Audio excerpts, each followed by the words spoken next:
Dans l'histoire intellectuelle de l'Occident, le Moyen-Âge reste une énigme.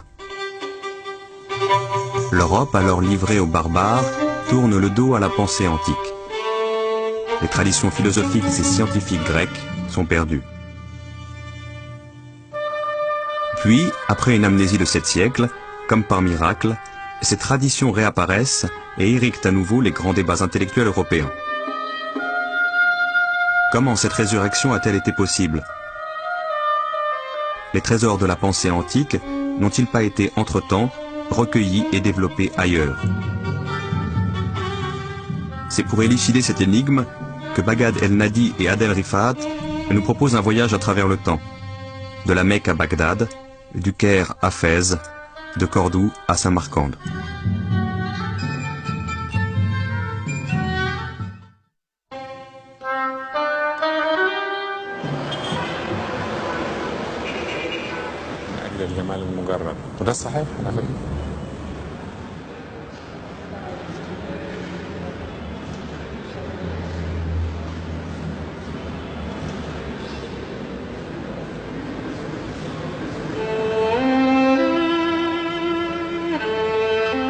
Les centres médicaux existaient dans les grandes villes de l'Empire romain. On y soignait selon les préceptes d'Hippocrate, de Galien, de Dioscoride. Avec la fin de l'Empire, de nombreux érudits parlant grec ou syriaque, en particulier les chrétiens qui ont pratiqué dans ces centres, vont émigrer et s'installer surtout en Perse, emportant avec eux traités et manuels savants.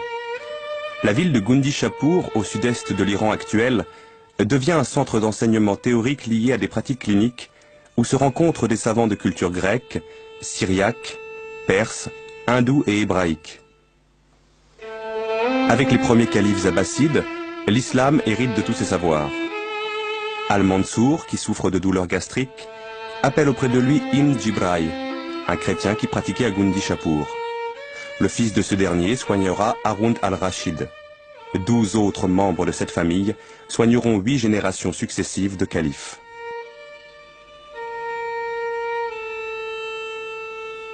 Au début du IXe siècle, Al-Ma'amoum place à la tête de Beth al-Hikma, la maison de la sagesse, un chrétien nestorien, Yohanna ibn Massawai, qui écrit un nombre considérable de livres médicaux. Unayn ibn Ishaq, un autre chrétien nestorien, le plus célèbre de ses élèves, a traduit en syriaque et en arabe la plupart des traités médicaux connus à son époque, dont la moitié des écrits d'Aristote. Il a joué un rôle considérable dans l'élaboration du vocabulaire scientifique en arabe.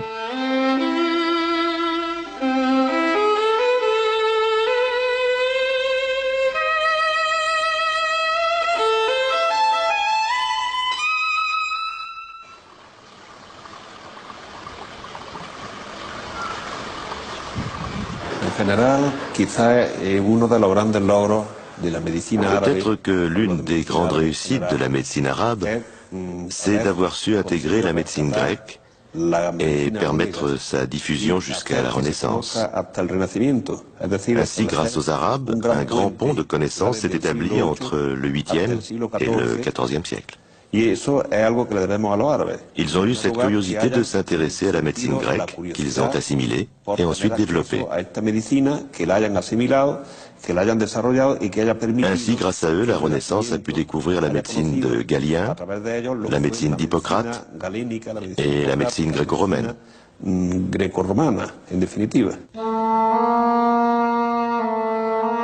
Et si la médecine est l'une des branches du savoir qui sera la plus vigoureusement développée dès le IXe siècle, c'est parce qu'elle répond à une préoccupation majeure de la cité islamique. Soigner le corps pour élever l'âme. Le soin du corps, loin de nuire au salut de l'âme, permet au croyant d'assumer au mieux sa destinée terrestre. Car c'est en s'impliquant pleinement dans chacun des actes de sa vie, avec ses sens comme avec son esprit, que le croyant s'ouvre à l'infinie diversité du dessein de Dieu. Dès lors, la notion même de santé englobe le physique, le psychique et le spirituel. Elle se conçoit comme une harmonie à sauvegarder ou à retrouver entre ces 3 niveaux d'être, entre la personne, son environnement immédiat et des forces qui le dépassent, qui sont à l'œuvre à l'échelle de l'univers. L'homme musulman ou le scientifique, qu'il se consacre à l'exercice de la médecine ou à la société, doit respecter le principe qu'il faut toujours prendre soin d'un homme. malade ou en bonne santé. Et surtout veiller à ce que l'homme malade soit toujours intégré dans la société. Au Moyen-Âge, l'attention portée aux malades n'est pas la même dans le monde musulman que dans le monde chrétien. Chez les musulmans, le malade n'est pas isolé. C'est une personne que la société accepte. Non seulement le malade souffrant d'un mal bénin et passager, que l'on soigne normalement dans un cabinet médical, mais aussi celui qui souffre de maladies graves, comme la lèpre ou la folie, est quand même intégré socialement. La lèpre ou la folie n'empêche pas le malade de s'intégrer dans la société. En terre d'islam, le fou est considéré comme un illuminé. Et tant qu'il n'est pas agressif, il peut vivre en toute liberté.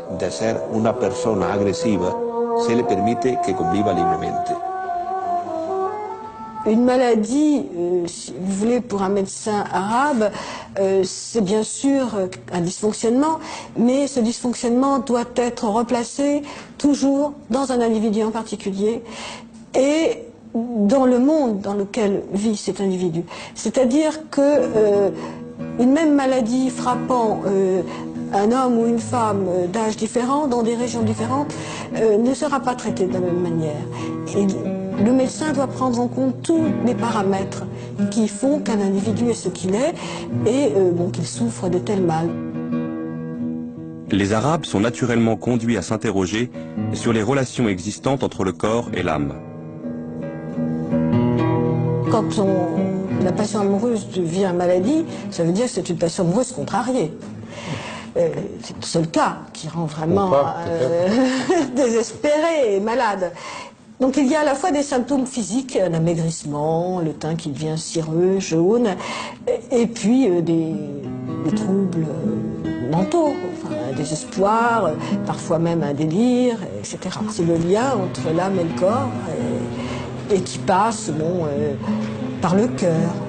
Les passions, les émotions sont véhiculées par ce qu'on appelle le pneuma vital qui siège dans le cœur.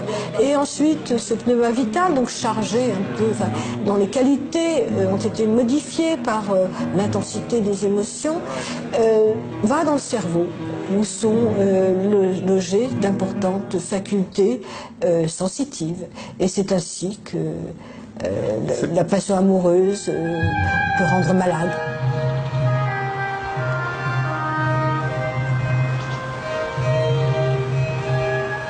Ils allaient pouvoir lier un immense savoir théorique à l'observation sur grande échelle de cas cliniques, et ce, avec le développement des hôpitaux. L'hôpital est une des grandes réalisations de la société islamique. Centre de traitement médical et maison de convalescence, c'est aussi un asile d'aliénés, ce qui est sans précédent, ainsi qu'une maison de retraite pour vieillards et infirmes privés de famille.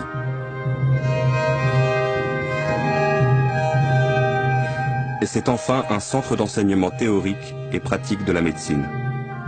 Le plus ancien des hôpitaux connus a été créé par Haroun al-Rachid vers 800 et sera suivi de 5 autres au début du Xe siècle.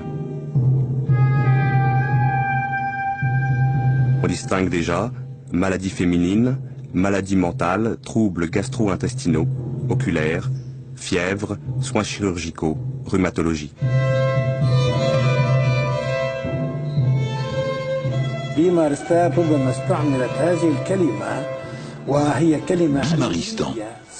Ce mot a peut-être été utilisé. Il s'agit d'un mot scientifique ancien à une époque bien antérieure. Bimar signifie le malade. Stan signifie le lieu. Ainsi l'on dit aujourd'hui Ouzbékistan, Turkménistan, etc. Première partie de l'édifice, l'entrée.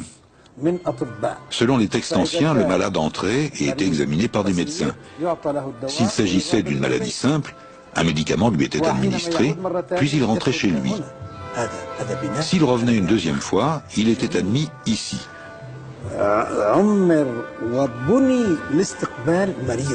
C'est un superbe bâtiment, très beau. Il a été construit pour accueillir le malade, pour que le malade puisse y vivre et guérir. Quand le malade entrait ici, dans ce site, les chambres étaient là, les patios aussi. C'est un très bel édifice. Les arcades, les galeries sont disposées de telle sorte que le soleil ne puisse pas entrer dans la chambre. Cette tradition a été imitée dans le monde entier.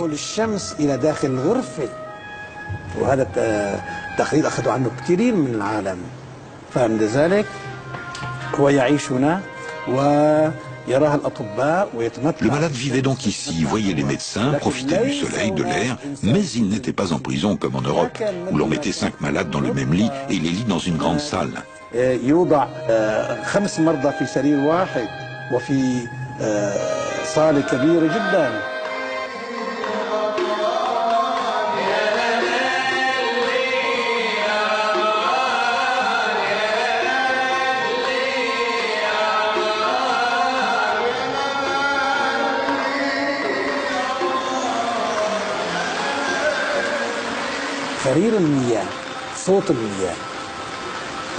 Le ruissellement de l'eau, la musique de l'eau, musique des oiseaux, musique de la vie, tout cela peut aider à calmer les nerfs. Tout cela aide l'homme, aide le corps à recouvrer son énergie. ممكن أن تساعد كلها على هدوء الأعصاب، تساعد على الإنسان، تساعد على الجسم ليعيد نشاطه وإلى آخره. بعد ذلك ننتقل إلى القسم الأخير واللي هو كما نترجم الآن. Nous passons à la dernière partie qui constitue l'équivalent de nos maisons de repos actuelles. Car dans les bimaristans arabes, le malade était soigné gratuitement, recevait des médicaments et avant de rentrer chez lui, on le gardait dans cet endroit pour mener une vie normale. On lui donnait de l'argent et des vêtements propres.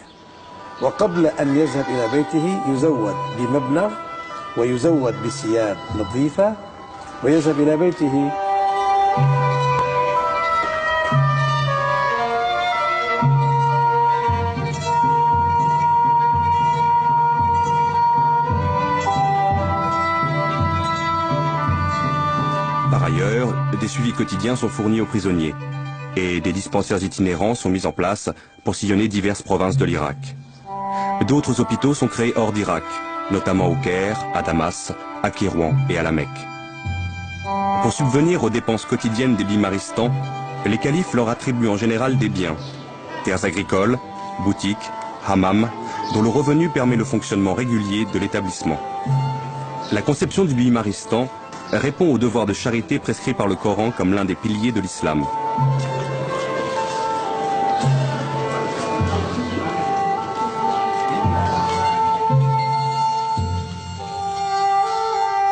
Les hôpitaux sont parmi les plus beaux titres de gloire de l'islam, s'écrit l'Andalou Ibn Jouber. L'hôpital marque en effet de manière éclatante l'avance prise par la médecine islamique sur la médecine occidentale jusqu'à la Renaissance. Le diagnostic est un moment essentiel de la pratique médicale. Bien interroger le malade, écrit Al-Razi, est l'une des choses les plus utiles dont on ait besoin, après la connaissance parfaite de l'art médical. Le traitement des malades est consigné, souvent au jour le jour, par le médecin. C'est par la somme de leurs observations que les médecins font école. Leurs disciples pouvant travailler selon leurs résultats et leurs conseils, transmis dans des ouvrages dont certains resteront pendant des siècles des références essentielles. Certains des livres qui ont exercé une influence déterminante, aussi bien dans le monde islamique que plus tard en Europe, sont dus à Al-Razi, plus connu sous le nom de Razès, dont le fameux Kitab al-Hawi témoigne d'une démarche clinique exemplaire. Il y reconnaît sa dette envers ses maîtres grecs, tout en les dépassant là où l'expérience directe lui permet de le faire. Pour chaque maladie, il mentionne l'ensemble des données transmises par ses devanciers et ajoute son propre jugement, en ne se contentant jamais d'un argument d'autorité.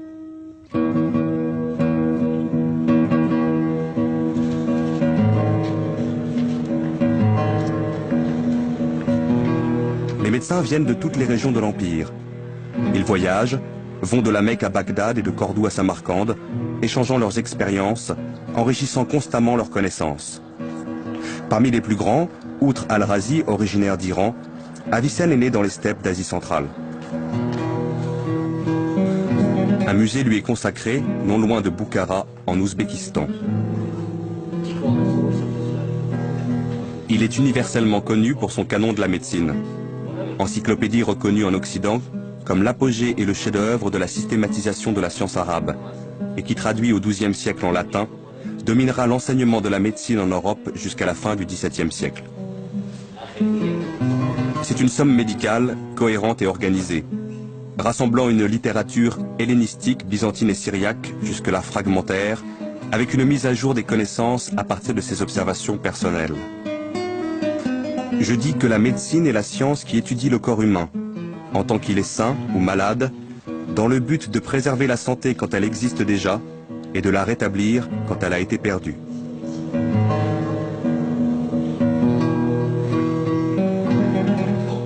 Avicenne, c'est celui qui a effectivement essayé de construire un enseignement de la médecine d'une certaine manière, de rassembler tout de manière didactique. Et cette manière didactique se retrouve dans le plan de son canon, qui à première vue peut paraître un peu compliqué, mais une fois qu'on l'a assimilé, il est très pratique. Donc c'est un livre qui a lui-même 5 livres, chaque livre étant divisé de manière très subtile en sections et sous-sections. Le premier livre, ce sont les principes généraux, à la fois de l'anatomie, de la physiologie, et puis de la pratique, d'une certaine manière. Quels sont les grands principes qui doivent guider le praticien, les principes de régime, les principes d'attention à la vie du patient. Le deuxième livre, ce sont les médicaments dits simples, donc les végétaux, les minéraux simples, qui ont un effet sur le corps humain, soit pour le préserver en santé, soit pour le guérir quand il est malade.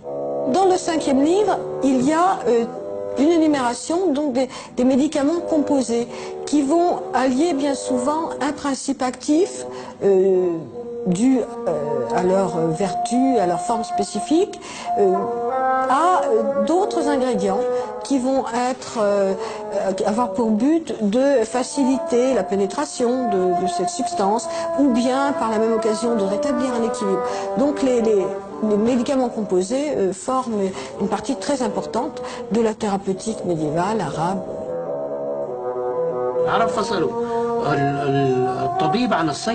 Les Arabes ont dissocié la médecine de la pharmacie. La pharmacologie devint avec eux une spécialité à part entière.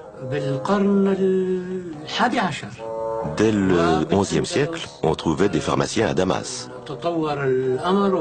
En Andalousie, les choses avaient progressé encore davantage, puisqu'on y trouvait des gens qui ne pratiquaient que la pharmacologie.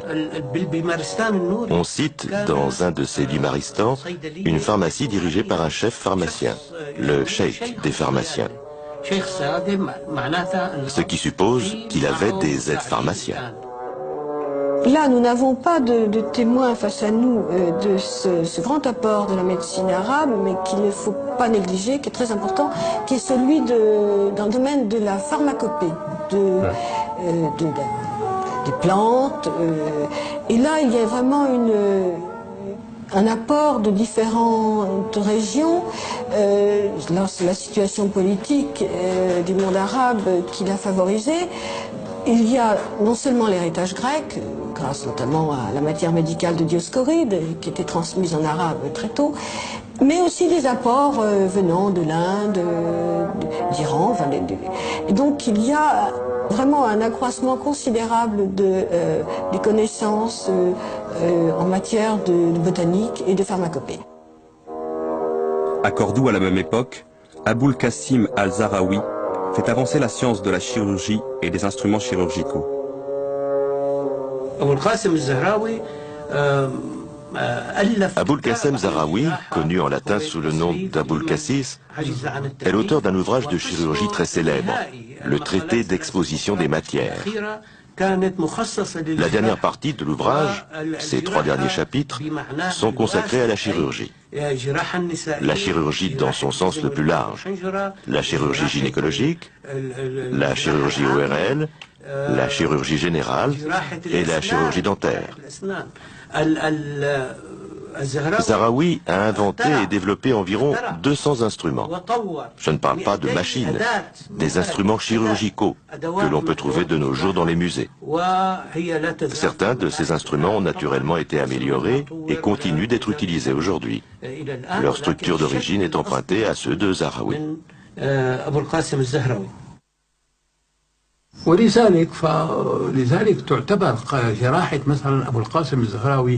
L'art d'Aboul Qassem Zaharoui était à la pointe de la chirurgie de l'époque. Les Européens lui ont emprunté plus d'une méthode.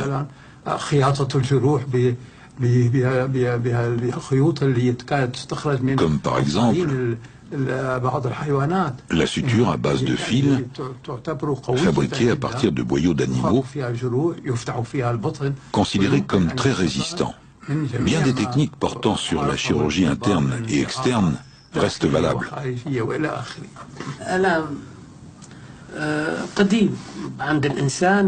La douleur est aussi vieille que l'homme. Ce dernier a toujours essayé d'expérimenter les herbes. Par expérience, il a pu découvrir un certain nombre de plantes analgésiques. Mais le fait est que ce sont les Arabes qui ont découvert l'éponge soporifique, à savoir l'anesthésie pendant les opérations chirurgicales.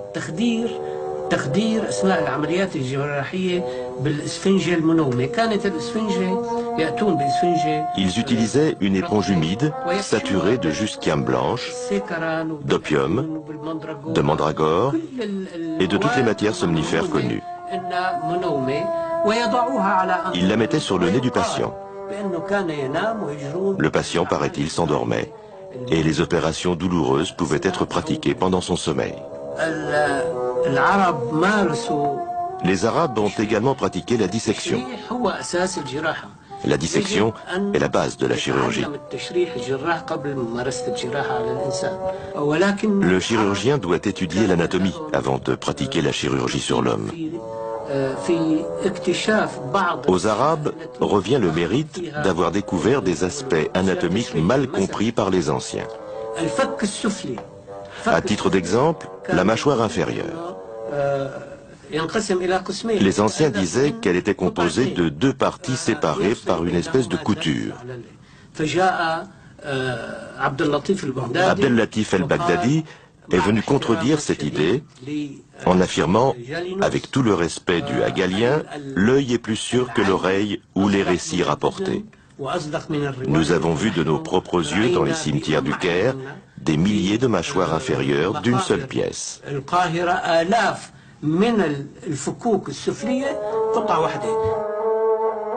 Ibn Nafis a quant à lui découvert la petite circulation sanguine. Il a contredit les propos d'Avicenne et de Galien, selon lesquels, entre les deux ventricules, se trouve une ouverture.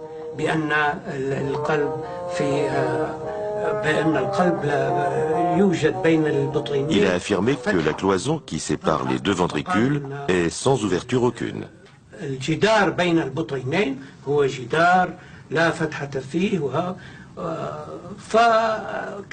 Bien d'autres erreurs ont été rectifiées par ces médecins.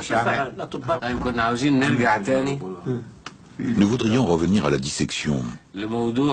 Était-elle soumise à des contraintes particulières? Et si oui, comment les Arabes les ont-ils dépassées? Bien entendu, il y avait des contraintes. Il y avait des puritains qui refusaient la dissection. Mais les médecins étaient une classe privilégiée, proche du savoir et du sultan. Alors ils passaient outre et disséquaient quand même. Comment Ibn Nafis aurait-il pu savoir que la cloison entre les deux ventricules est sans ouverture s'il n'avait pas pratiqué la dissection et constaté la chose de visu? La médecine est peut-être la discipline où l'Europe accuse le plus grand retard par rapport aux Arabes. La chirurgie mit longtemps, mais commença à s'imposer en Europe malgré les résistances d'origine religieuse au XIIIe siècle. Les croisades, où de nombreux blessés furent soignés par des Arabes au moyen d'interventions chirurgicales, y furent peut-être pour quelque chose.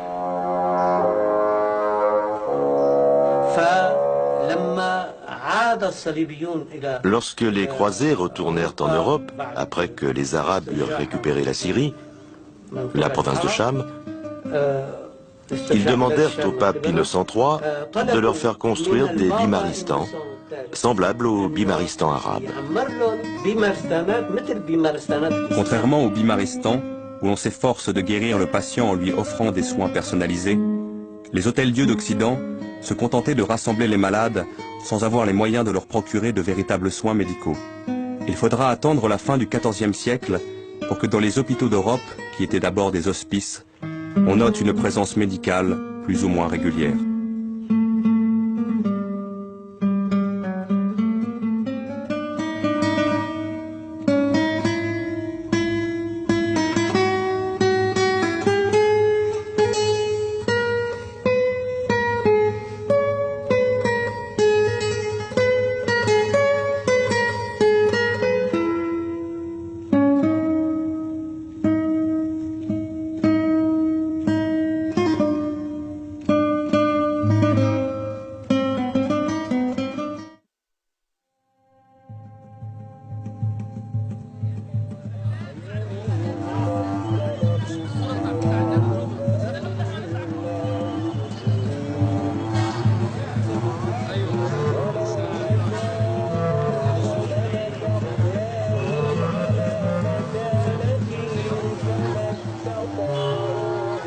En passant du paganisme au monothéisme, puis de l'univers tribal à l'administration d'un immense empire, les Arabes ont vécu en l'espace de quelques brèves décennies un formidable bouleversement dans leurs repères. Dès la deuxième moitié du 7e siècle, ils affrontaient des défis qu'ils n'avaient pas imaginés, à une échelle totalement nouvelle pour eux.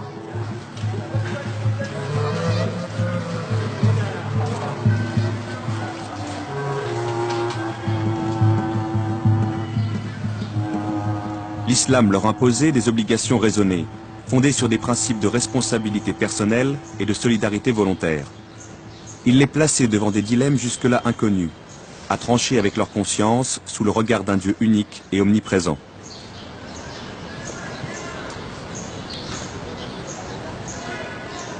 Chaque croyant était incité à connaître la parole de Dieu, éclairée par les enseignements du prophète, pour s'en inspirer dans la conduite de sa vie. Il lui fallait donc apprendre à lire cette parole, à la comprendre, à l'interpréter face à des situations toujours changeantes. L'islam exhortait ainsi tout naturellement le croyant à un effort de recherche et de raisonnement personnel. Assalamu alaikum warahmatullahi wabarakatuh. Ismi Muhammad Zakaria Zain al-Abidin, talib Indonesia. Ana عايش في مصر 5 سنين ودلوقتي على الحمد لله في سنة أولى أصول الفقه واخترت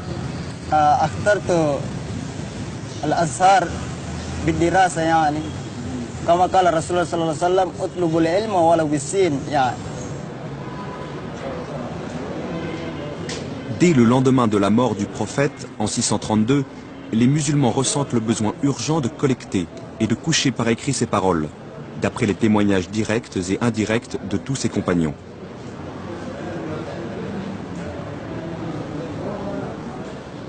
Il a fallu aussi, à mesure que l'Empire s'élargissait pour englober d'autres religions, christianisme, manichéisme, judaïsme, que l'islam élabore son propre discours théologique et qu'il édifie ses propres principes de droit.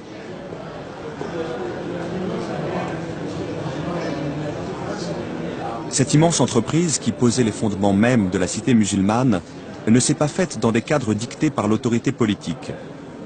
Elle a donné lieu, au contraire, à une libre recherche, à un libre débat auquel ont participé tous les croyants qui l'ont voulu. L'État était encore tâtonnant et les chercheurs religieux tiraillaient entre des exigences contradictoires.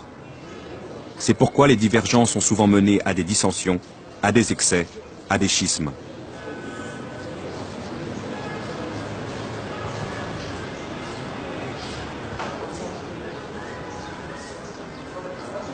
Mais peu à peu allait se détacher un réseau de chercheurs reconnus pour leur sérieux, les oulémas ou docteurs.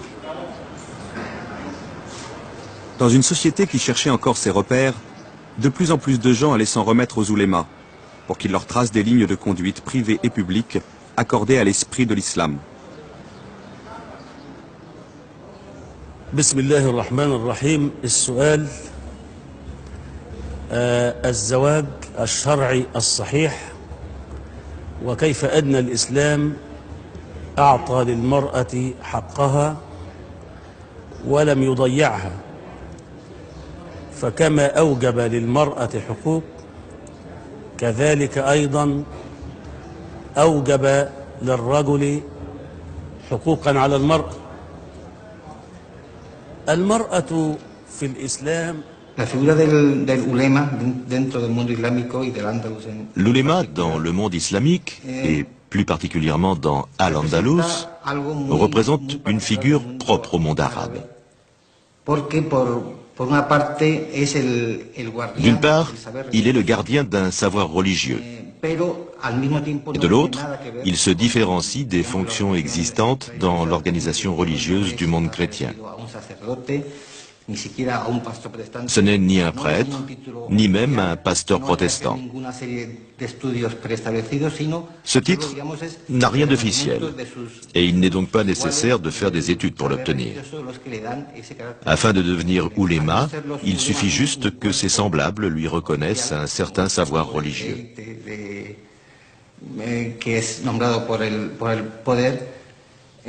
Bien que les oulémas ne fassent pas partie d'un corps officiel ou d'un corps d'élite nommé par le pouvoir, ils sont les médiateurs entre le pouvoir et le peuple. Mais c'est un équilibre parfois fragile. Ainsi, on pourra voir les oulémas s'ériger tantôt en émissaires du peuple, en chef de file lors d'une rébellion contre le pouvoir, et parfois se ranger complètement du côté du pouvoir. Ceci lorsque leurs intérêts sont en jeu ou lorsqu'ils estiment que le pouvoir a raison. Il ne se fie qu'à leur opinion personnelle pour intervenir en faveur des uns et des autres.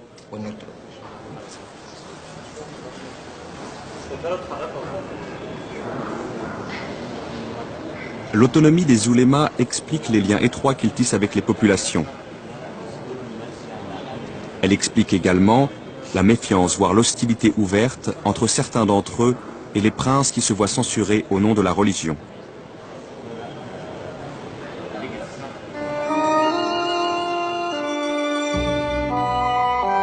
De fait, confrontés à la gestion d'un empire de plus en plus multiethnique et plurireligieux, les califes s'ouvrent à des cultures, à des expériences étrangères au patrimoine de l'islam. Et pour ce faire, ils s'appuient sur une élite de clercs et de lettrés non religieux qu'ils encouragent à puiser dans les savoirs perses, indiens et grecs.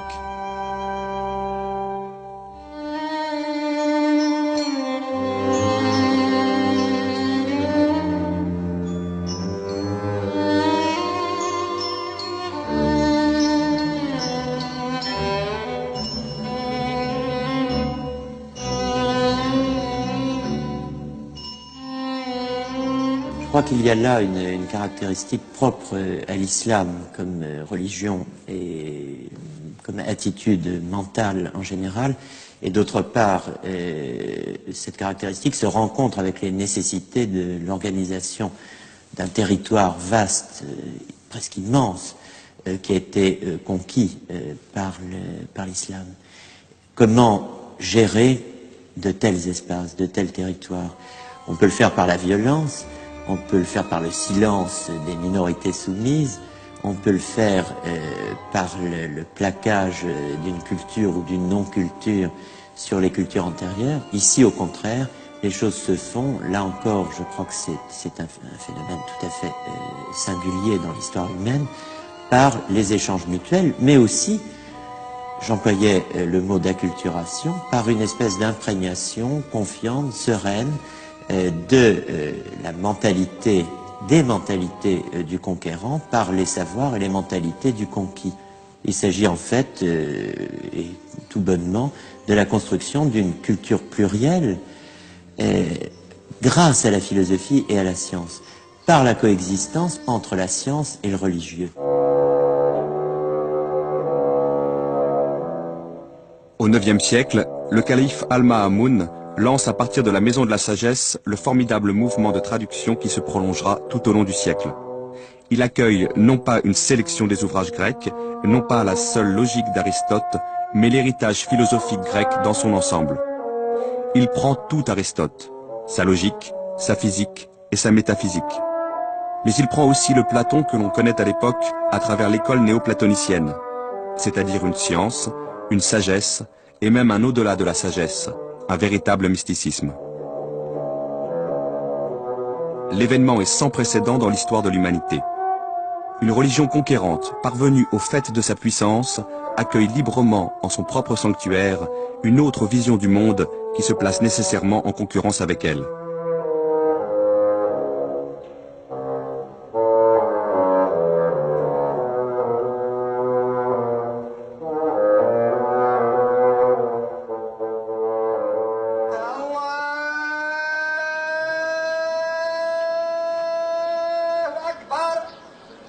L'apport le plus original de la philosophie en terre d'islam consistera dès lors à penser pour la première fois le rapport entre la parole de Dieu et l'expérience humaine, entre le savoir et la sagesse.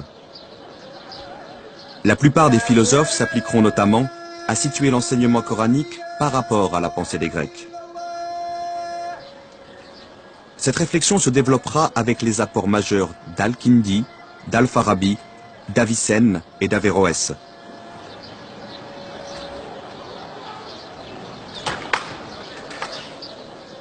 Elle se fondera sur la distinction entre deux modes de connaissance, celui des prophètes et celui des philosophes. Le prophète accède à la vérité par une grâce divine, par une illumination. Le philosophe peut y accéder beaucoup plus difficilement, à travers une expérience fondée sur le message de ses sens et éclairée par sa raison.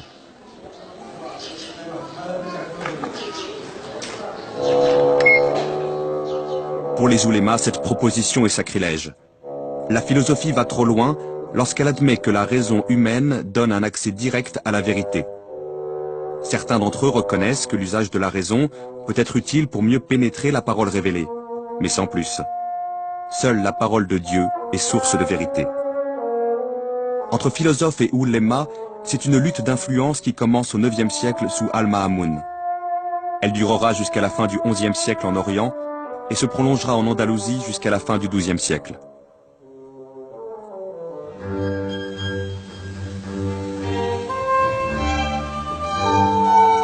Pendant ces 4 siècles, la philosophie fait des pas de géant. Au Xe siècle, Al-Farabi, originaire du Turkestan, a mis en place un tableau général des sciences. L'université médiévale européenne, qui naîtra 3 siècles plus tard, en fera la base incontournable de ses cursus scientifiques. Après Al-Farabi vient Ibn Sina, 980-1037, originaire d'Ouzbékistan.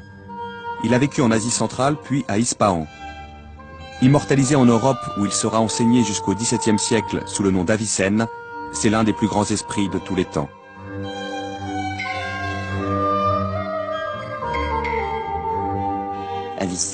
Avicenne a traité toutes les questions qu'avait traitées Aristote. Il a réexposé la science aristotélicienne, n'a pas fait de commentaire. C'est quelqu'un qui fait ce qu'on appelle des paraphrases, c'est-à-dire qui réexpose en son nom propre, en fondant les matériaux dans sa propre écriture et en les intégrant à sa propre réflexion. C'est quelqu'un qui aborde tous les problèmes et il propose des solutions nouvelles. Il le fait dans le domaine de la métaphysique.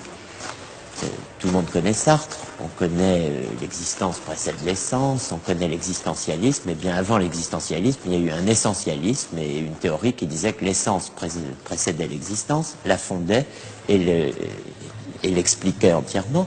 Cette doctrine a été formulée par Avicenne, elle a dominé d'ailleurs toute la philosophie, quasiment jusqu'à Sartre. Alors après tout, ça n'est pas mince. Avicenne a fondé la psychologie scientifique. Tout le monde connaît Descartes, on connaît le dualisme cartésien. Qu'est-ce que le dualisme cartésien? L'indépendance de l'âme par rapport au corps, la possibilité de fonder une connaissance personnelle de soi indépendamment de la relation à la sensation et au corps. C'est le cogito? Eh bien oui, mais il y a un cogito avicénien. Il y a même un exemple fort célèbre, c'est la fiction d'un homme qui serait privé totalement de sensations, qui n'aurait jamais rien vu, jamais rien entendu, n'aurait jamais rien touché, et qui, au fond, n'aurait jamais, d'aucune façon, été en contact avec le monde extérieur, et donc avec lui-même, par les sens.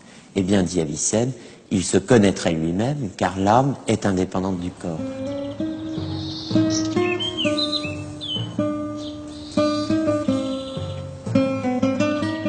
Au XIIe siècle, les grandes figures de la philosophie ne se trouvent plus en Orient, mais en Andalousie.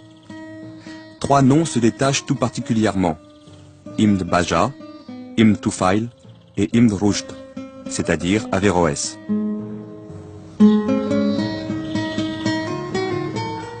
Ibn Baja, on le connaît par quoi? Bon, par des chroniques qui nous disent que c'était un blasphémateur, qu'il n'avait jamais résisté dans le combat contre le mal, n'est-ce pas, et qu'il avait toujours versé avec une grande volupté dans les travers les pires. Bon, alors, quels étaient-ils? Ces mœurs d'abord, mais aussi l'astronomie, les mathématiques.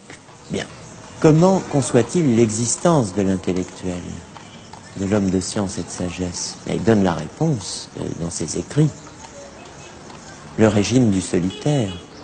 Le régime, cette notion curieuse de régime, elle intègre la diététique, comme aujourd'hui, l'art de prendre soin de son corps, mais c'est aussi le gouvernement de soi-même, le souci de soi, aurait dit Foucault.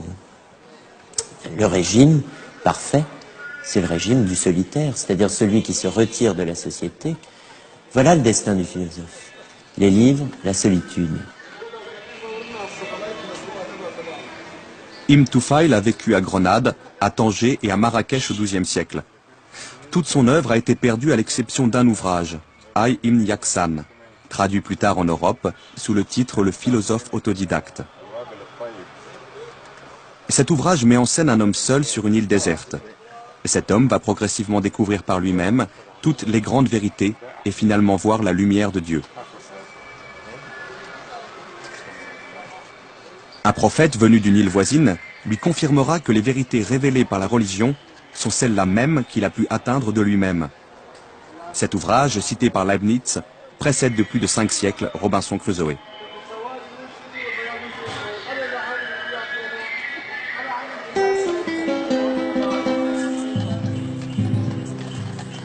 Averroès est né à Cordoue en 1126. Il meurt en exil au Maroc en 1198. Il apparaît, un siècle après Avicenne, comme un autre géant de la pensée universelle. À la fois philosophe et juriste musulman, il a exercé les fonctions de grand cadi, grand juge, aux côtés du sultan Ya'aqoub al-Mansour, dont il fut un proche confident et à la demande duquel il rédigea ses fameux commentaires d'Aristote. Averroès, bien sûr, il est connu comme le commentateur d'Aristote. Il a rendu Aristote intelligible, ce qui n'était pas une mince affaire, mais c'est aussi quelqu'un qui a posé des questions très précises, comme celle du rapport entre religion et philosophie, religion et sagesse dans un espace entièrement dominé par la charia. La solution d'Avicenne, c'est de rendre la philosophie aussi religieuse que possible, de disputer à la religion son territoire et finalement de l'absorber. Averroès refuse cela, parce qu'Averroès vit dans un autre monde, il vit dans le monde almohade, à l'Andalous au XIIe siècle, il vit dans le cadre d'une réforme politique, religieuse, juridique, non seulement impulsée, comme on dit aujourd'hui, mais même vigoureusement imposée à la société musulmane, aux théologiens et aux juristes par le pouvoir almohade. Et Averroès est un intellectuel, c'est-à-dire quelqu'un qui intervient dans la sphère du politique et du religieux. Alors il pose la question de savoir si, enfin, le pouvoir religieux, les théologiens, cette classe inutile à ses yeux, qui n'a fait que multiplier les sectes et les hérésies au sein de l'islam, qui a déchiré, dit-il, les Écritures et qui a fait entrer dans le monde ce que l'islam eût ignoré sans cela, le fanatisme et l'intolérance.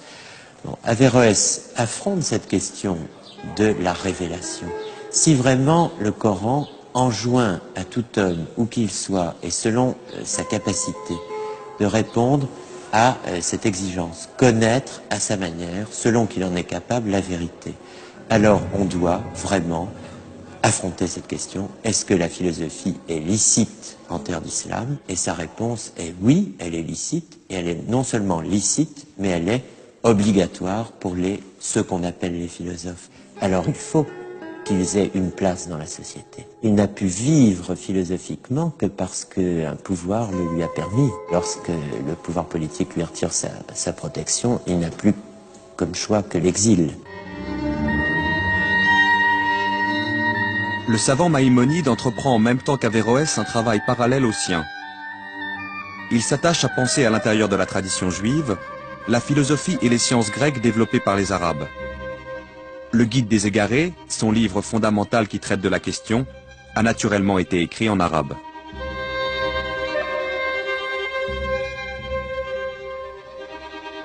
Maïmonide est, dans le monde juif en tout cas, une des figures les plus célèbres, les plus connues, une figure à la fois rabbinique et scientifique et philosophique.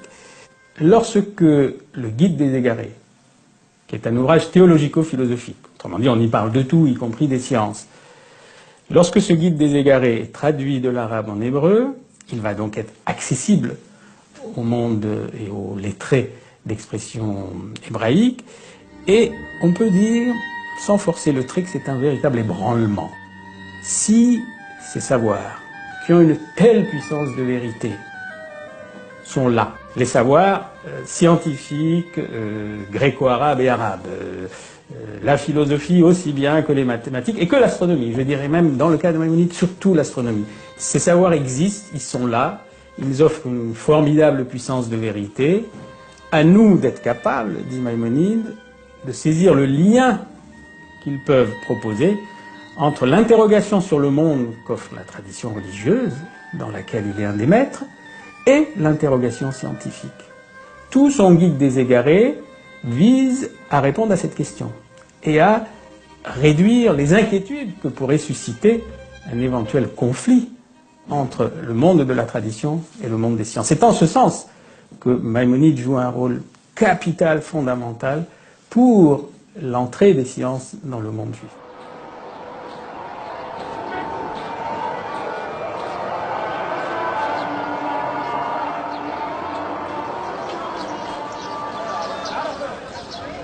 D'Al-Kindi à Averroès, au cours des 4 siècles de production philosophique en terre d'islam, s'est ainsi peu à peu affirmée une figure inédite, celle de l'intellectuel.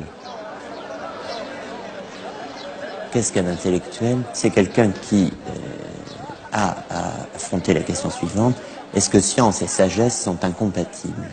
À l'époque d'Ibn Bajjah, à celle d'Ibn Tufayl, à celle d'Ibn Rushd, on peut parler d'intellectuels parce qu'on a affaire à des hommes de science qui maîtrisent véritablement la totalité du savoir scientifique disponible de leur temps.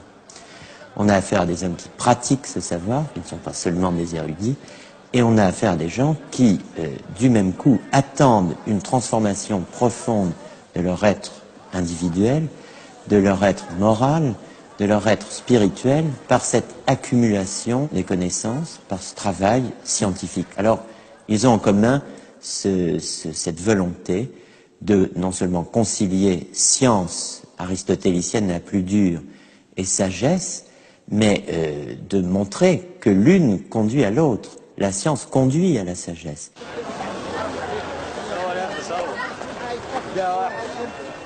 Cette figure de l'intellectuel qui ouvre un nouvel espace de liberté à la conscience humaine a devant elle un immense avenir. Mais cet avenir se jouera ailleurs, dans l'université médiévale qui naît en Europe au XIIIe siècle.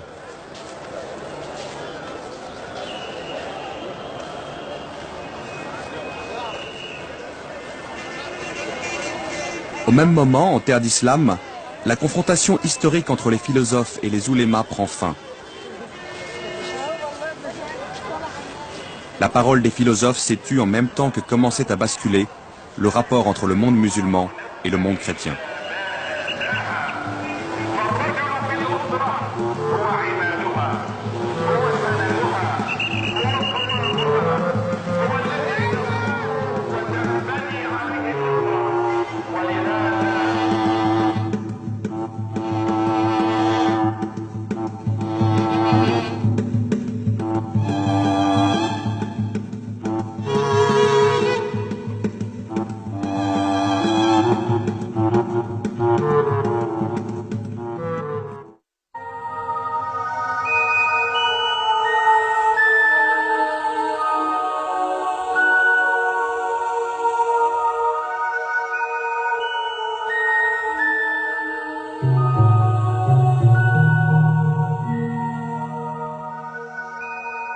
À partir du XIIe siècle, un tournant s'opère dans le rapport de force entre l'islam et la chrétienté.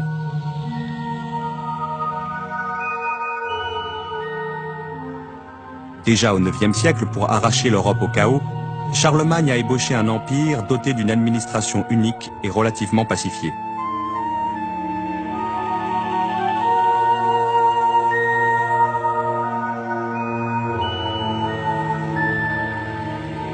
Cet empire s'est brisé dès la fin du IXe siècle, sous le choc des invasions successives des Vikings et des Hongrois. Mais les Européens n'y ont pas tout perdu. Ils y ont fait l'expérience de nouvelles formes d'organisation. Ils ont appris à fortifier leurs villes, à concentrer leurs richesses et à accroître leur productivité. Un réseau de liens religieux et personnels se met en place, qui enserre la société de bas en haut. Depuis le paysan jusqu'au seigneur, au prince, à l'évêque et au roi, on prête serment à plus puissant que soi en échange de sa protection. Cette hiérarchie d'allégeance enchevêtrée typique de la féodalité instaure un ordre social relativement stable, au sommet duquel le pape a le pouvoir de sacrer les rois.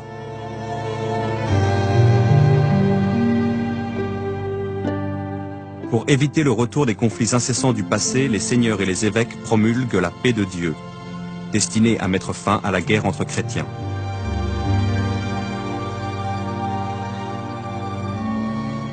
À la fin du XIe siècle, la papauté trouve ainsi pour la première fois une situation qui favorise la poursuite de son objectif: affirmer son emprise politique sur un monde catholique unifié. Elle va, dans cette perspective, appeler les chrétiens de toutes conditions à se mobiliser contre l'islam.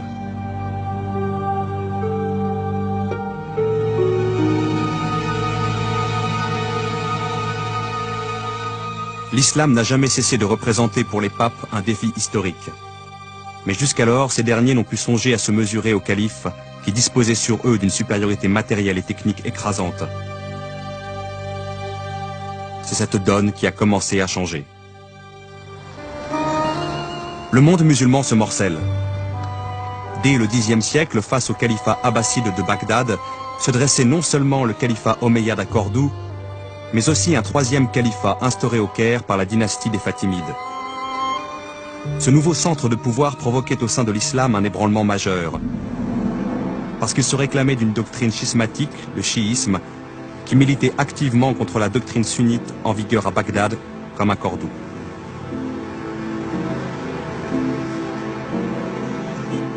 De fait, le Caire n'allait pas tarder à se rapprocher des villes européennes émergentes, telles que Gênes et Venise, créant entre l'ouest et l'est de l'islam une cassure dont la chrétienté allait grandement profiter.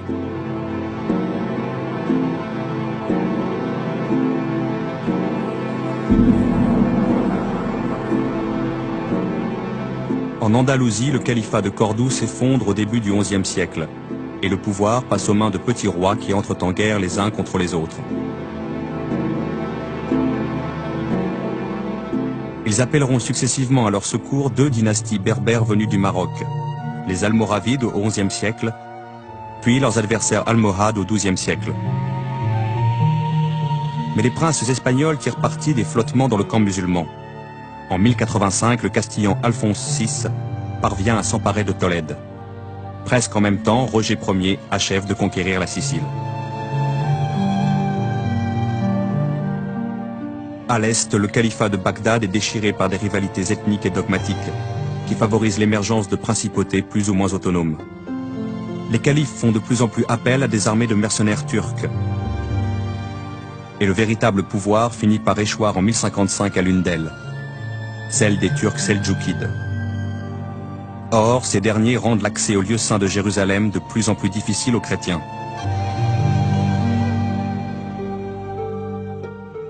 C'est le prétexte que le pape Urbain II va invoquer pour déclencher 10 ans après la prise de Tolède, la première croisade.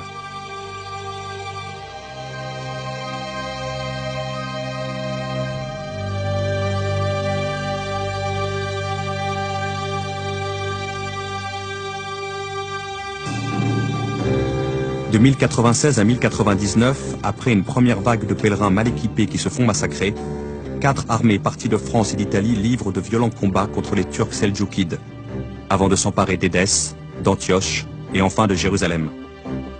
C'est la naissance des États latins d'Orient.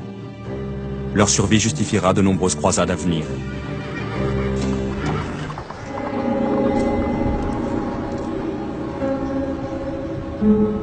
On assiste alors à un extraordinaire paradoxe historique.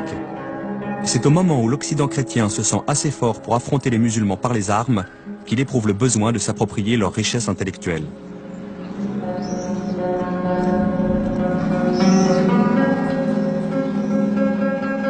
Tolède jouera à cet égard un rôle décisif. Première des grandes cités andalouses à être conquise par les catholiques, elle apparaît à ces derniers comme un lieu idéal de transmission des savoirs arabes à l'Europe latine. Il y a là en effet une concentration exceptionnelle de chrétiens et de juifs parlant arabe. Il y a aussi de riches bibliothèques contenant des textes de tous ordres qui n'attendent que l'occasion d'être traduits.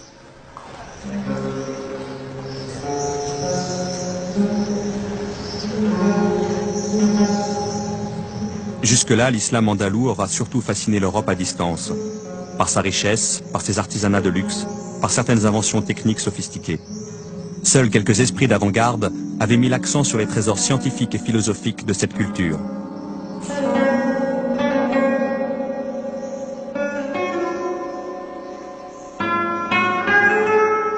Au Xe siècle, Gerbert d'Aurillac, le futur pape Sylvestre II, a traduit de l'arabe certains textes mathématiques. Au XIe siècle, Constantin l'Africain a traduit à son tour des ouvrages de médecine. Au début du XIIe siècle, Pedro Alfonso, médecin du roi d'Angleterre Henri Ier, fait comprendre à la cour l'intérêt de traduire les textes scientifiques des Arabes. Des savants anglais, aussi bien qu'italiens et espagnols, vont alors rejoindre à Tolède les savants déjà sur place.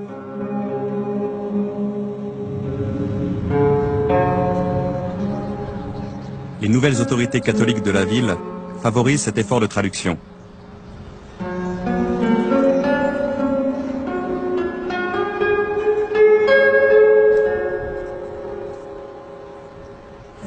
Au XIIe siècle, le terme même de traduction signifie passage de l'arabe au latin. Des voies, V-O-I-E-S, par lesquelles l'héritage arabe s'est diffusé dans l'Europe au Moyen-Âge.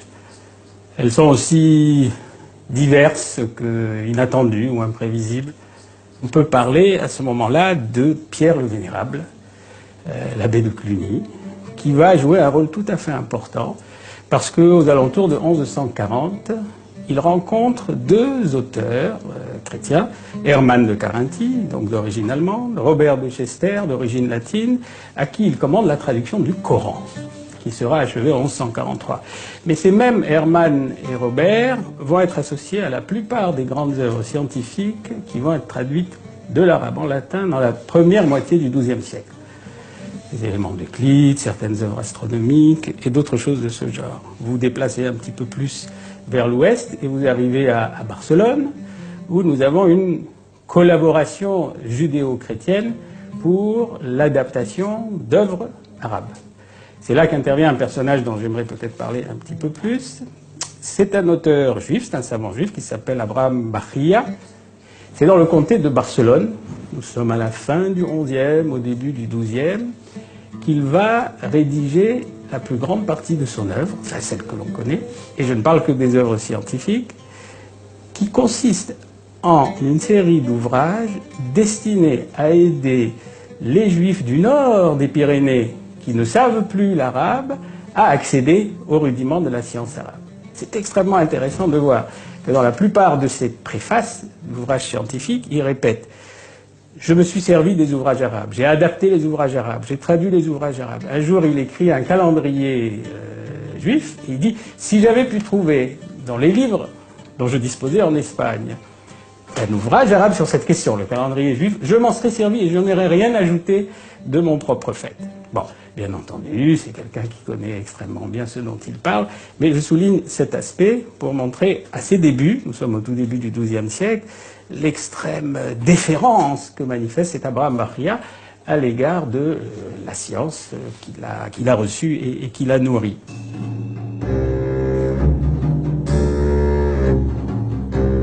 En 1146, en Palestine, après la chute du comté d'Édesse, le pape Eugène III déclenche une nouvelle croisade. Y participent cette fois le roi de France Louis VII et l'empereur germanique Conrad III. Mais le bruit et la fureur des combats qui se déroulent en Terre Sainte ne ralentissent en rien les travaux de traduction engagés en Andalousie. Au contraire, pour aller de l'avant, l'Europe s'approprie le savoir qu'elle a découvert chez les Arabes.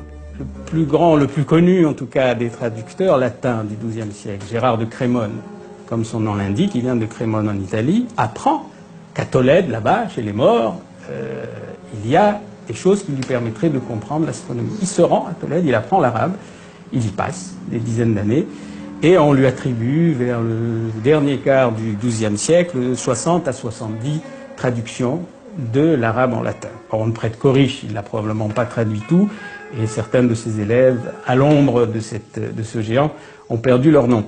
Mais il a traduit. Il a traduit Ptolémée, il a traduit Euclide, il a traduit la médecine, il a traduit la philosophie. Il n'est pas le seul, mais je donne cet exemple, et c'est le moment peut-être le plus important au XIIe siècle de la pénétration des sciences arabes dans le monde latin à travers ses ouvrages.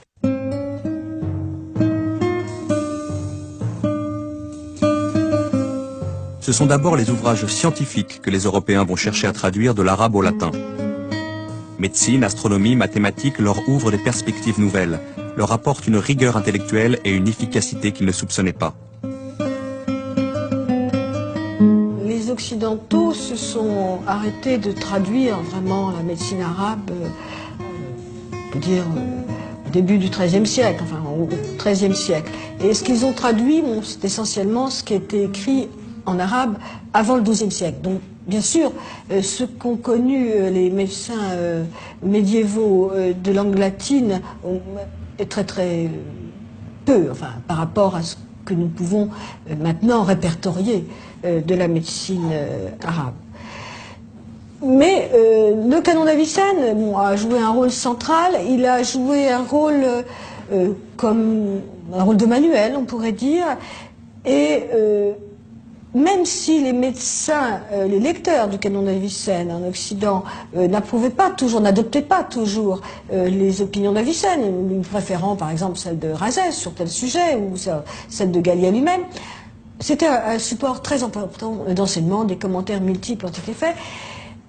La traduction du canon d'Avicenne a été faite dans la seconde moitié du XIIe siècle à Tolède, Tolède qui avait été reprise par les chrétiens un siècle avant, par un grand traducteur médiéval, Gérard de Crémone, qui a traduit un peu dans toutes les disciplines, astronomie, mathématiques, philosophie naturelle et médecine, et donc ce canon d'Avicenne.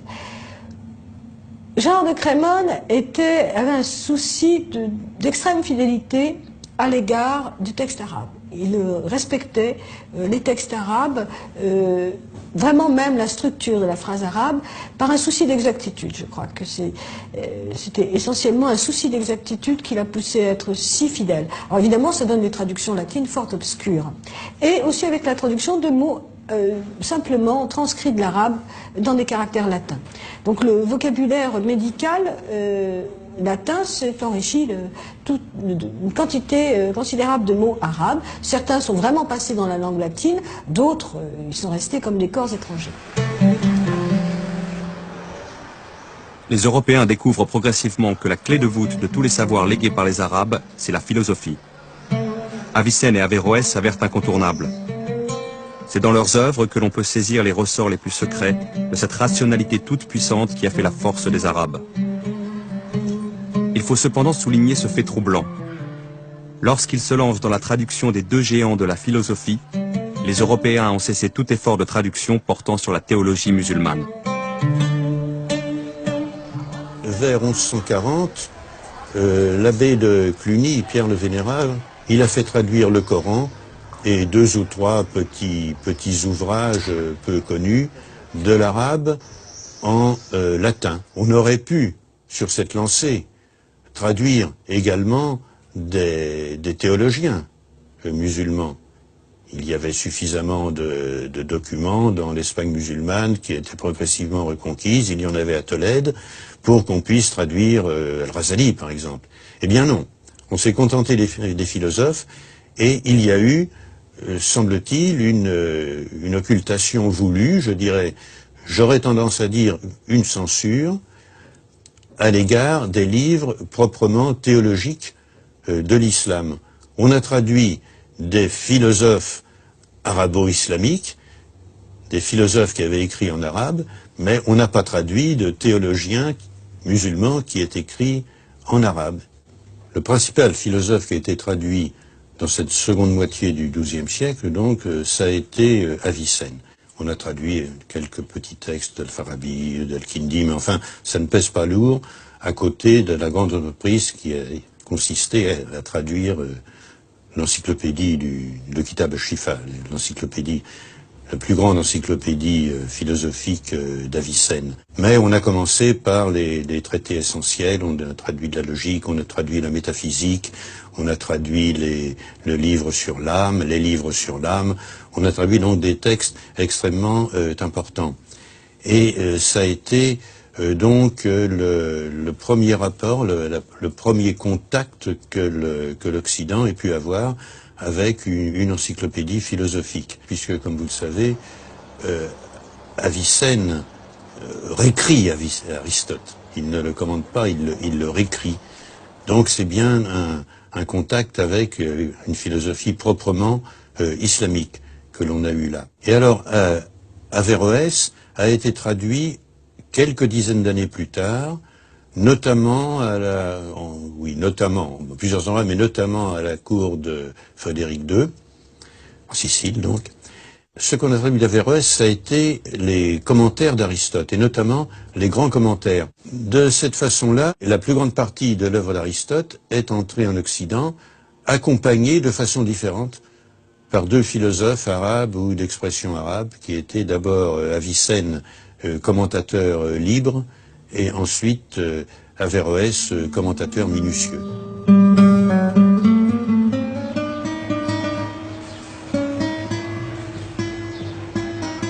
À la même époque, en Sicile, Roger II, qui parle lui-même l'arabe, encourage non seulement des traductions, mais des travaux effectués par les Arabes en langue arabe. La plus célèbre de ces entreprises est celle commandée au savant Al-Idrissi, ni plus ni moins qu'une nouvelle carte du monde connu.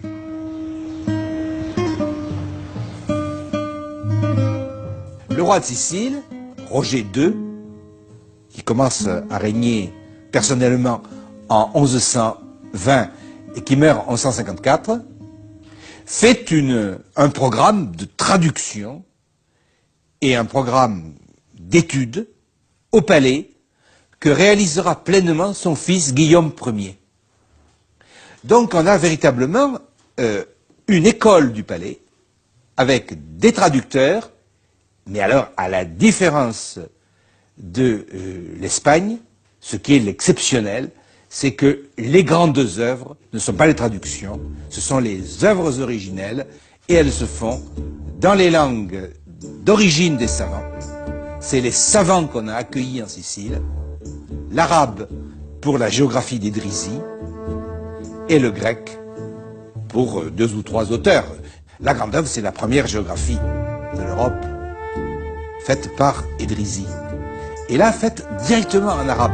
Nous ne sommes pas seulement dans un programme de traduction, même si le roi de Sicile a la plus grande passion au XIIe siècle pour traduire, transmettre le savoir dans le monde entier.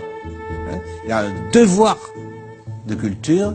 Alors, avec Idrisi, c'est la dernière grande œuvre écrite en arabe, en Sicile, avec quelques livres de poésie. Mais ensuite, commencent donc les traductions. La voie, donc, par où passent ces traductions, eh bien, il est incontestable que, en Sicile, c'est déjà au XIIe siècle, au moment où prend le programme de traduction, où il est constitué, comme ce sera à la cour de Tolède, avec Alphonse X, le sage, au XIIIe siècle. C'est-à-dire que c'est la voie royale. Les traductions se font dans le palais. Il existe une école palatiale sur le modèle de Cordoue, qui elle-même, Cordoue, imitait Bagdad.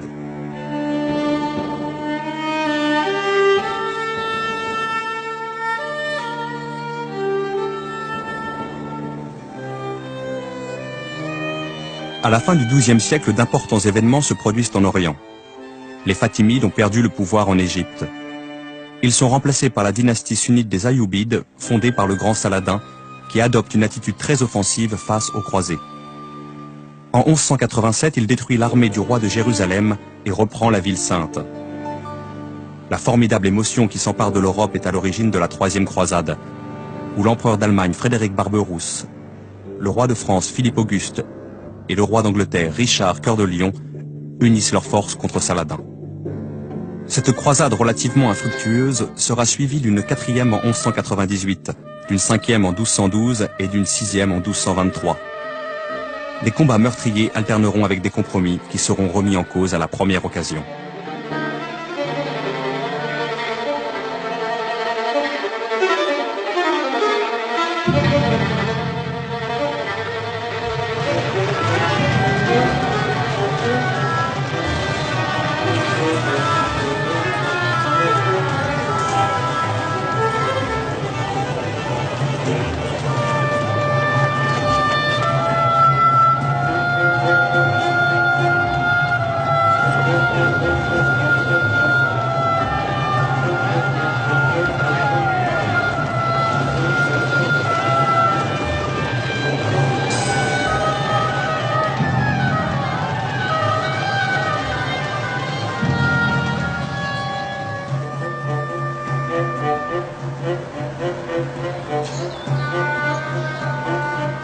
Cependant, en Espagne, après l'effacement des Almohades, les princes catholiques sont prêts à une grande offensive contre l'islam. Ils prennent Cordoue en 1236, puis Séville en 1248. Ne survit désormais de l'épopée andalouse que le royaume de Grenade.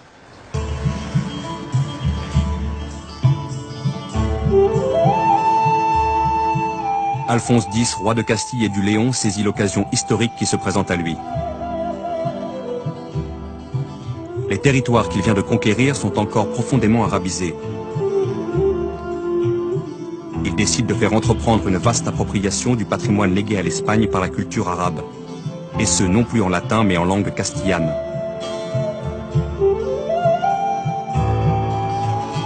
Sous son égide, une chronique générale des savoirs est mise en chantier, qui incorpore des sources arabes scientifiques et littéraires.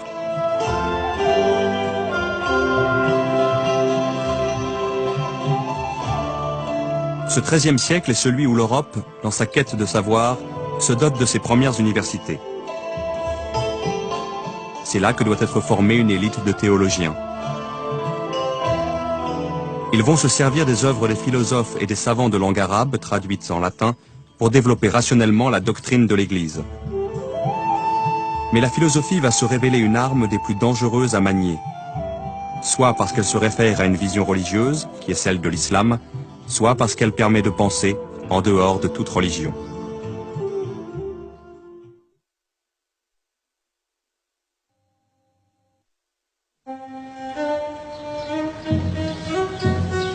Étrange destin que celui de la philosophie arabe. Au moment où elle commence à irriguer une nouvelle pensée au sein des universités européennes, elle cesse d'être pratiquée en terre d'islam.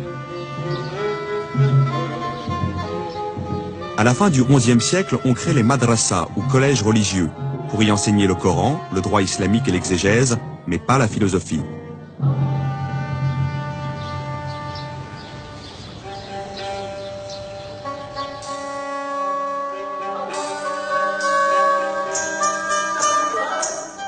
Cette décision est prise par les Turcs seldjoukides, mercenaires jadis engagés par les califes abbassides pour maintenir l'ordre et qui ont fini par s'emparer eux-mêmes du pouvoir.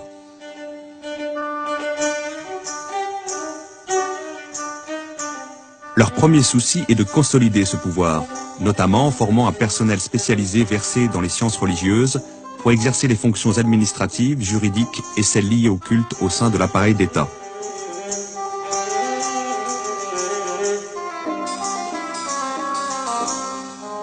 L'enseignement dispensé dans les madrasas est destiné à servir cette politique. Il vise à instruire des juges, des prédicateurs, des secrétaires, non à encourager des débats sans fin. Le savoir religieux est désormais considéré comme clos, et les oulémas sont surtout appelés à apprendre et à transmettre fidèlement la tradition reçue. Certains éléments de mathématiques ou d'astronomie à vocation utilitaire pourront quand même y être enseignés.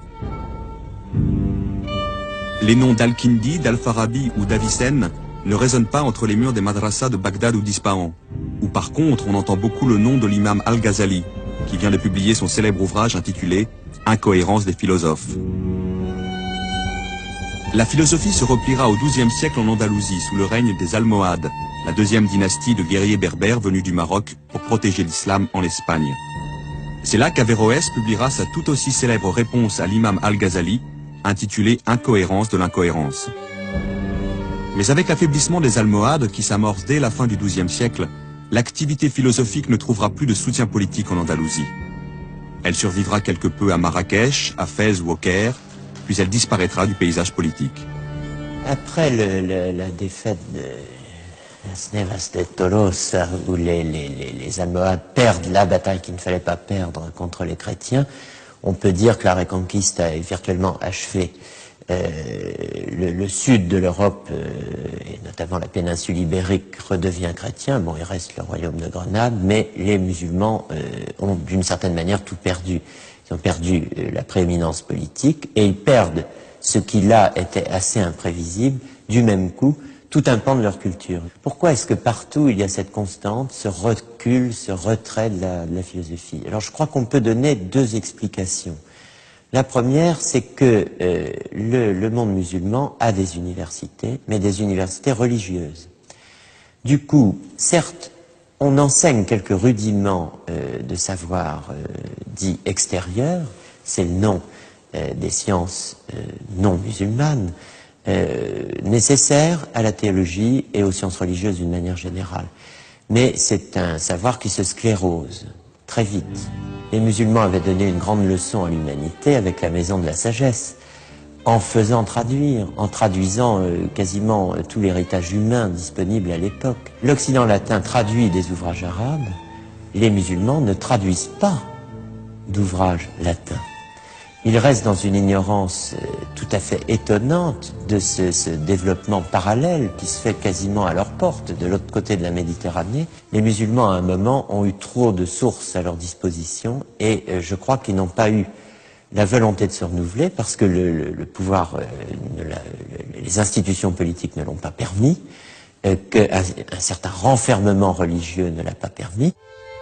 L'université européenne va remplir une toute autre fonction historique que la madrasa islamique. Elle naît à l'aube du XIIIe siècle en même temps que se consolident les institutions urbaines.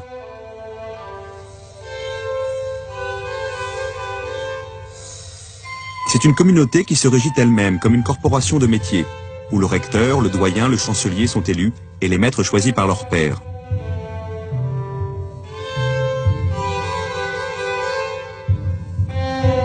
C'est d'emblée une instance démocratique qui défend son indépendance aussi bien vis-à-vis de l'autorité ecclésiastique que face au pouvoir laïque des princes.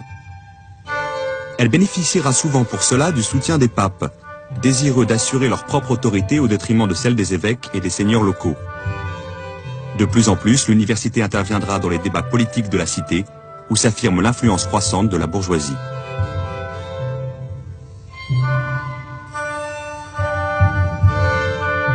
Pour préparer l'étudiant à une formation théologique de haut niveau, l'université commence par lui enseigner les 7 arts libéraux de la tradition gréco-romaine. Grammaire, logique, rhétorique, arithmétique, géométrie, astronomie et musique. Sous la pression de grands théologiens tels qu'Albert le Grand et Thomas d'Aquin, l'université s'ouvrira à la philosophie d'Aristote à travers les œuvres traduites d'Al-Farabi, d'Avicenne et d'Averroès. L'université s'organise, elle se structure autour des deux disciplines qu'Averroès avait, au fond, fait dialoguer dans ses écrits et notamment dans son discours décisif. La philosophie, la théologie. Mais on n'est plus dans le même monde. On est dans le monde de l'université où la philosophie est subordonnée à la théologie. Elle est la servante de la théologie. On est dans un monde où, pour devenir théologien, il faut, au terme de 15 années de théologie, avoir d'abord fait 10 années d'études philosophiques. On est dans un monde de censure, on est dans un monde de condamnation, on est dans un monde où le théologien a toujours le pouvoir et prend toujours le pas sur les philosophes de métier. Alors, le fragile, mais réel et rationnel équilibre qu'avait trouvé Averroès, qui était lié à une situation politique précise, au caractère laïque de la philosophie. J'emploie ce terme avec beaucoup de prudence, mais enfin, Averroès n'est pas un professeur, il n'est pas un théologien du kalam, il est un juriste, mais dans son activité de philosophe, il est avant tout un homme qui est confronté à des livres et à quelques disciples, dans un lieu neutre. Cet équilibre qui avait été trouvé grâce à un pouvoir politique qui, à un certain moment, a pu faire taire les théologiens, a pu imposer une réforme juridique et laisser parler les philosophes entre eux, ce pouvoir politique n'existe pas en Occident, latin, chrétien, où, à la place, il y a une institution de chrétienté, l'université, qui organise la contradiction sociale, religieuse, entre philosophes et théologiens. Alors c'est l'essor de l'Occident. L'Occident a eu l'idée géniale de créer un abcès de fixation. Et bien là, on a créé l'université médiévale pour intérioriser d'une certaine manière la contradiction entre le philosophique et le religieux. Et le monde occidental a pris son essor.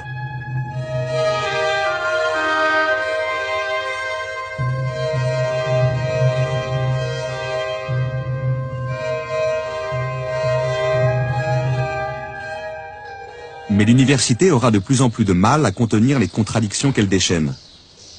Rien n'est plus révélateur du caractère subversif de la philosophie arabe en terre chrétienne que les condamnations qui vont s'abattre sur saint Thomas d'Aquin lui-même. Pourtant, il s'efforce d'en tirer de quoi construire une théologie chrétienne qui mette la raison au service de la foi. Mais le maniement de l'arme philosophique risque à tout moment de se retourner contre la doctrine de l'Église.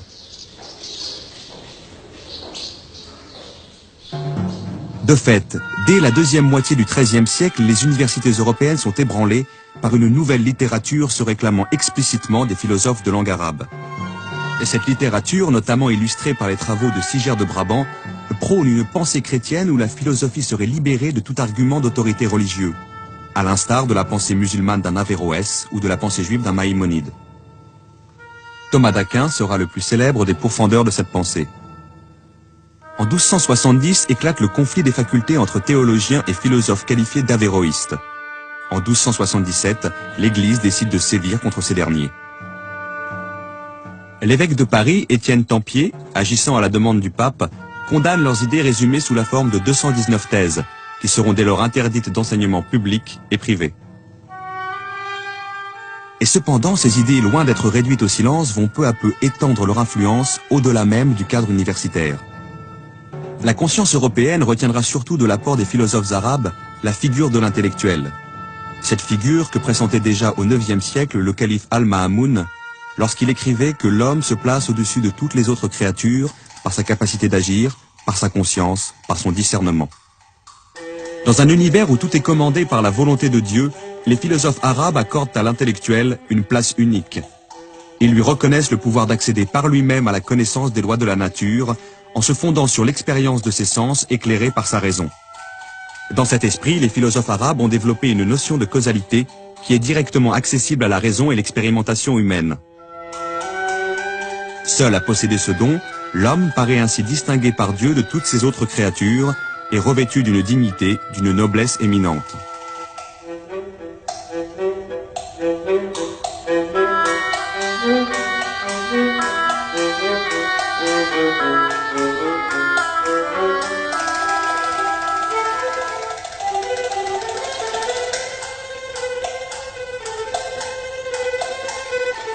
Et c'est par cette notion de noblesse de l'homme que la pensée des philosophes arabes a le plus fortement marqué les esprits.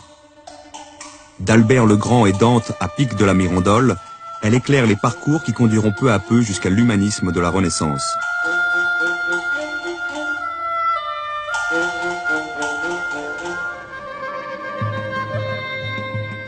Par une tragique ironie du sort, la postérité des philosophes arabes se poursuit en Europe, tandis qu'une immense catastrophe s'abat sur le monde de langue arabe, l'invasion mongole. Au milieu du XIIIe siècle, la Perse puis l'Irak tombent aux mains de Houlagou, fils de Gengis Khan. Bagdad est prise, mise à sac et détruite en 1258. Alep et Damas suivent. Seule l'Égypte tiendra sous le choc. La langue arabe, qui aura été pendant 4 siècles des rivages du Portugal à ceux de la Chine, la grande langue des savoirs, de la culture et du prestige, se réduit aux dimensions d'une langue régionale. Elle n'est presque plus parlée en Europe, et à l'est de l'Euphrate, elle est remplacée par le persan et le turc.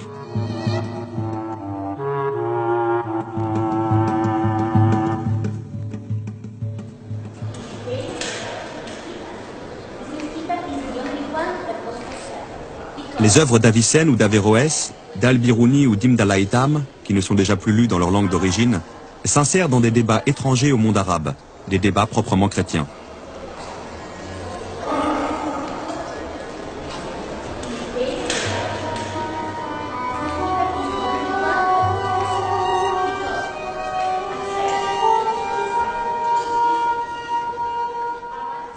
Dans les grandes villes européennes, les lettrés qui s'imprègnent de ces œuvres s'appuient sur des forces sociales montantes.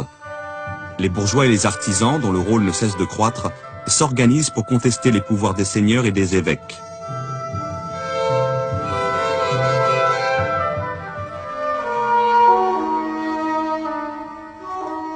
À Florence, au tout début du XIVe siècle, Dante est mêlé de très près aux luttes des partis bourgeois. Et c'est à la suite de la défaite de son parti qu'il est banni de sa ville en 1302.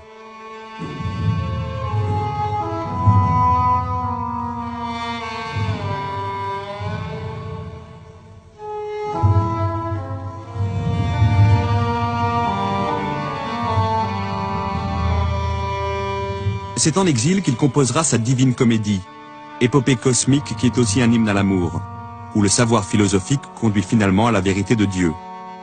On y retrouve, à 5 siècles de distance, la même foi qu'un Al-Ma'amoun, dans la capacité de l'homme à atteindre et le savoir et la sagesse. Dans le panthéon de Dante, les philosophes arabes occupent une place éminente. Ils font intégralement partie de la grande famille philosophique réunie autour d'Aristote.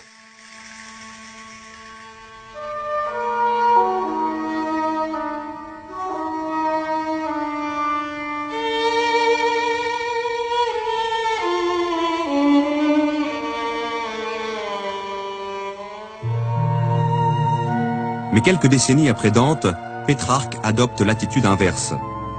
Il voudrait, lui, oublier au plus vite le rôle des Arabes dans l'histoire de la pensée universelle.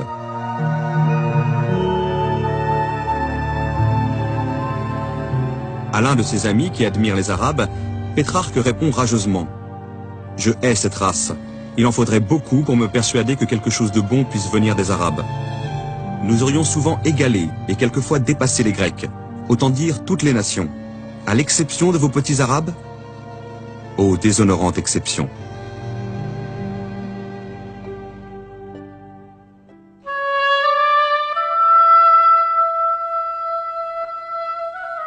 Si l'on se souvient de la gratitude avec laquelle les philosophes musulmans à partir du IXe siècle se sont mis à l'école des Grecs, on est frappé par une telle arrogance, une telle hargne.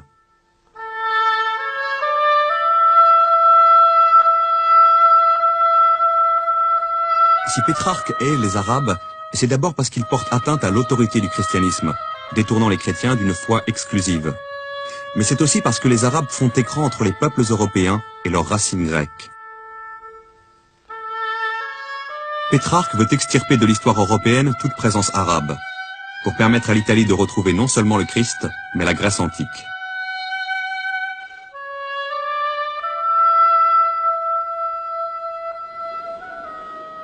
L'Europe que Pétrarque défend est en effet à la recherche de son identité. D'une identité commune, enracinée dans le christianisme, mais aussi d'identité nationale distincte, portée par des langues telles que l'italien, le français, le castillan, l'allemand. Cette Europe s'affirme par le rejet des religions musulmanes et juives, ainsi que par l'exclusion de la culture arabe.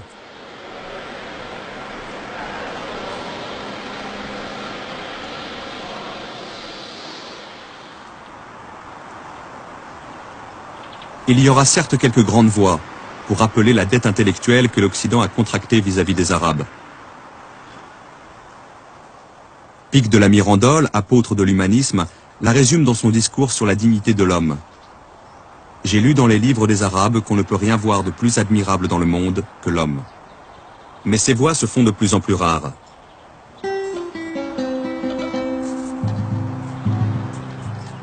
Nous sommes alors en 1486. À 6 années de la date fatidique où le royaume de Grenade, dernier foyer de civilisation arabe en Europe, tombe aux mains des rois catholiques. Alors l'Europe peut tout à la fois oublier la langue arabe et expulser les derniers Arabes de son territoire. s'est mis à apprendre le grec, on a renoué avec l'origine grecque. À partir de là, la parenthèse arabe est devenue inutile, elle a été évacuée de la mémoire, et le latin barbare, le jargon arabo-latin d'Averroès, traduit en latin, et des avéroïstes, est devenu une espèce de verrue sur la face de l'Europe, et les grands enjeux, les grands débats du XVIe siècle sont ceux-là. En Italie, dans le nord de l'Italie, dans l'université de Padoue, dans toutes les universités, c'est va-t-on en finir enfin avec cette science-là, avec cette langue-là, avec ce latin-là, et renouer avec le beau grec de nos ancêtres et le superbe latin de l'époque cicéronienne. On connaît la réponse, c'est l'humanisme, effectivement, on en est sorti, mais en même temps, la part arabe, la part musulmane, la part médiévale et la part vivante du dialogue des cultures qui avait eu lieu au Moyen-Âge, sans... il ne faut pas non plus rêver un âge d'or, n'est-ce pas, mais il y a eu ce dialogue, eh bien, a été expulsé de l'Europe et en est sorti une bonne fois.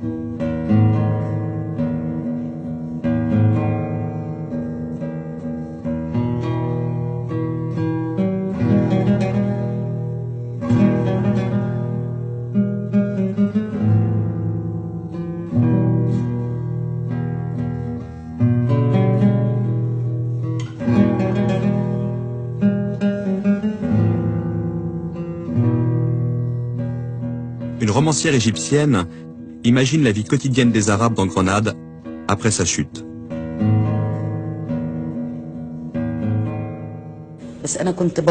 J'imaginais cette communauté, ce groupe de femmes et d'hommes. J'essayais de me représenter la crise qu'ils vivaient. Et surtout leur effort, héroïque parfois, pour continuer d'être ce qu'ils étaient, pour ne pas se renier.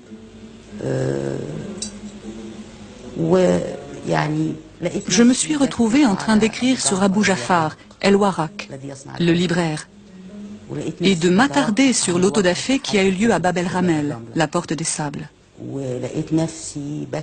Je me suis retrouvée également en train d'écrire sur un personnage féminin, Salima. Elle brûlait du désir d'apprendre, ce qu'elle aurait pu faire si elle avait vécu en d'autres temps ou d'autres lieux, à Damas ou au Caire par exemple. Oui, elle aurait pu apprendre, bien qu'elle fût une femme. Mais à Grenade, après la chute, ce n'était plus pensable. Le simple fait de posséder un livre arabe vous exposait à être traduit devant les tribunaux de l'Inquisition. Parler en arabe vous faisait courir le même risque. C'était une époque ingrate, cruelle, qui mettait Salima dans l'impossibilité de réaliser son projet, de devenir elle-même. En 1499, Cisneros donne l'alternative suivante: le baptême ou la mort. Et c'est un choix libre. Personne ne peut contester le fait que selon le droit canon, ce choix est parfaitement libre. On peut toujours choisir la mort. Il est bien évident que la majorité des futurs ex-musulmans choisiront le baptême. Mais comme on ne donne absolument aucun enseignement religieux, ils restent musulmans objectivement. Mais à partir du baptême, ils deviennent des hérétiques. Et par conséquent, ils tombent juridiquement dans l'ère de pouvoir de l'Inquisition. Et là commence une longue histoire qui se terminera le 22 septembre 1609, quand finalement le décret de la déportation massive de tous les morisques, c'est-à-dire des musulmans convertis à la chrétienté, seront déportés d'Espagne. 1492, date de la chute de Grenade, est aussi celle du débarquement de Christophe Colomb en Amérique. L'Europe est partie à la conquête du monde. Rien ne l'arrêtera plus. Elle possède désormais sur toutes les autres sociétés un avantage décisif. le parti pris de douter de tout.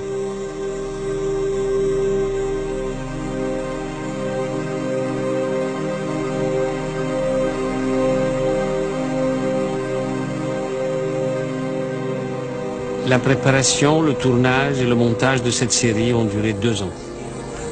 2 ans. 2 ans que nous avons vécu dans l'intimité quotidienne d'Al-Ma'moun, d'Al-Khwarizmi, d'Avicenne, d'Averroès. Pouvions-nous sortir indemnes d'une telle traversée? Pouvions-nous congédier ces fantômes sans un pincement de cœur? Du règne d'Al-Ma'moun au début du 9e siècle jusqu'au règne de Yaqub el-Mansour à la fin du 12e, la liberté de penser aura connu dans le monde arabe un moment clé de son aventure universelle. Pourquoi cette aventure s'est-elle arrêtée un jour chez les Arabes? Pourquoi s'est-elle prolongée chez les Européens? À une question aussi globale, l'historien n'a pas de réponse simple. L'événement naît de la conjonction de facteurs multiples dont le dénouement n'était pas écrit d'avance. Après coup, on peut mettre en avant l'un de ces facteurs, mais sachant qu'à lui seul, il n'explique rien. Dans le monde parlant arabe, la liberté philosophique a été voulue, financée, protégée par les princes. Elle répondait à un besoin, au besoin qu'ils avaient de comprendre le monde, pour bien gouverner un empire qui englobait de multiples ethnies, qui embrassait des cultures raffinées. Lorsque les divisions dynastiques et les revers militaires aidant, les princes ont cessé de nourrir cette ambition, les philosophes n'ont plus trouvé de soutien dans la société. En Europe, par contre, lorsque la liberté de penser a été confrontée à la formidable pression des inquisiteurs, elle a su s'affranchir de la tutelle des évêques et des seigneurs. Elle a quitté les palais de la noblesse parce qu'elle a trouvé dans la rue des forces sociales nouvelles qui allaient la soutenir et la porter en avant.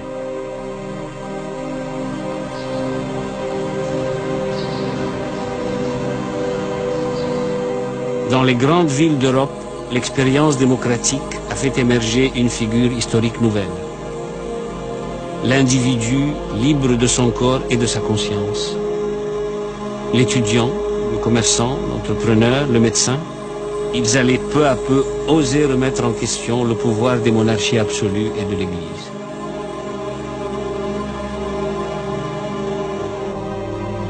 La liberté a gagné son pari en Europe lorsqu'elle a incarné l'espérance de cet individu qui n'avait rien à perdre et un monde à gagner.